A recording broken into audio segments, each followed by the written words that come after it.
పంచ పాండవులని ఎందుకు అందురు? సీతారాముడు నువ్వు చెప్పరా. అది పాండవులు పంచగట్టుకుంటారు కదండి, అందుకనే మనం వాళ్ళని పంచ పాండవులు అంటామండి. ప్యాంట్ వేసుకున్నారు అనుకోండి, మనం ప్యాంట్ పాండవులు అంటామండి. పప్పు సొద్దని. సీతారాముడు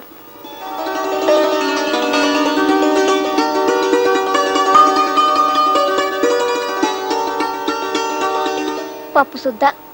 స్కూల్ చదివైపోగానే మా బావ నన్ను ఈ ఊరు తీసుకొచ్చి కాలేజీలో చేర్పించారు. ఓ చిన్న గది అద్దెకి తీసుకుని ఉండేవాడిని. నాలోని అతి మర్యాద, అమితమైన మన్నన నాతోనే పెరిగి పెద్దవయ్యాయి అప్పలస్వామి. ఇంకా అవలేదా? పాపం చాలాసేపటి నుంచి ఊడుస్తున్నారు. మీరు వెళ్ళండి నరసం గారు, ఆ కాస్త నేనే ఊడ్చేసుకుంటాను. అబ్బే వద్దు బాబు, ప్లీజ్ ఆ చీప్లీట్ ఇవ్వండి. మీరు వెళ్ళండి. నమస్కారం. నా అతి మంచితనాన్ని అసమర్థతగా జమకట్టి ఓ రోజున తన తండ్రిని తీసుకుని మా ఇంటికి వచ్చింది మా పని పిల్ల. ఈడు మా అయ్య. నమస్కారం అయ్య గారు. చూడు బాబు, నాకు అర్జెంటుగా 5,000 రూపాయలు కావాలా. అలాగా పాపం, ఏమిటో అంత అత్యవసరం? నా అవసరం ఏదైనా ఆ సొమ్ము నాకు ఇయ్యాల్సిన అవసరం నీకుంది. నేనివ్వాలా? అవును, అది రేపు పొద్దున 9 గంటలకల్లా నా చేతిలో పడాలా, లేకపోతే నీ నీధిలోకి ఈడుస్తా, నాన్న ఆలరీ పెడతా. ఏదో ఓ 100 లోపు అయితే సర్దగలను గాని 5,000 రూపాయలు ఇప్పటికిప్పుడు కావాలంటే ఎక్కడి నుంచి తేగలను చెప్పండి. అదంతా నాకు తెలవదు. రేపు పొద్దుటికల్లా నువ్వు నాకు ఆ డబ్బు ఇవ్వకపోతే నిన్ను నలుగురిలో తలెత్తుకోకుండా చేస్తా, జాగ్రత్త. పదవే. అతను అలా బెదిరించడంతో నాకు ముచ్చెమటలు పోసి ఆ రాత్రంతా నిద్రపోకుండా భయంగా గడిపాను. తెల్లవారగానే వాళ్ళ మీద పోలీస్ రిపోర్ట్ ఇవ్వడానికి బయలుదేరాను. ఆగో, ఎవరికి వెళ్తున్నావు? పోలీస్ స్టేషన్ కి మీ మీద రిపోర్ట్ ఇవ్వడానికి. పోలీస్ స్టేషన్ కా? పద, మేము వస్తాం. పద, నీ గురించి మేము ఇస్తాం రిపోర్ట్.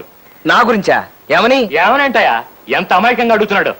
కట్టాలో పడి ఇల్లు గడవక తప్పనిసరి నా కూతురు ఇంటికి పనికి పంపిస్తే దాన్ని మాయమాటలతో లొంగ తీసుకుని దానికి నెల తప్పేటట్టు చేస్తావా? అయ్యో, నేను తప్పేటట్టుగా చేశానా?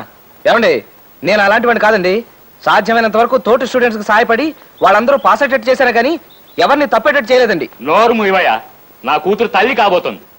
దానికి ఇప్పుడు 3వ నెల. అలాగా? ఈ విషయం నరసింహ నాతో చెప్పలేదే. ఏమండి? ఆ విషయం మాకు ఇప్పుడే తెలిసింది.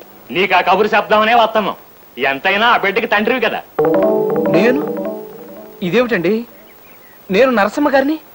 చచ్చా, ఏమండి, ఇది అన్యాయం అండి. నేనే పాపం ఎరగను. చేసిందంతా చేసి ఇప్పుడు ఏం ఎరగనంటే నా గతేటి. చెప్పండి బాబు, మీరే న్యాయం చెప్పండి. నా బిడ్డ నేనింటికి పని మనిషిగా పంపిస్తే దాన్ని లోపరుచుకొని దానికి గర్భం చేశాడు. ఏటయ్యా ఇది అంటే నాకేం తెలియదు అంటున్నాడు. చెప్పండి బాబు, మీరే న్యాయం చెప్పండి. సార్, ఇది అబద్ధం, పచ్చబద్ధం. ఏమయ్యా, చదువుకునే కుర్రాళ్ళ ఉన్నావు,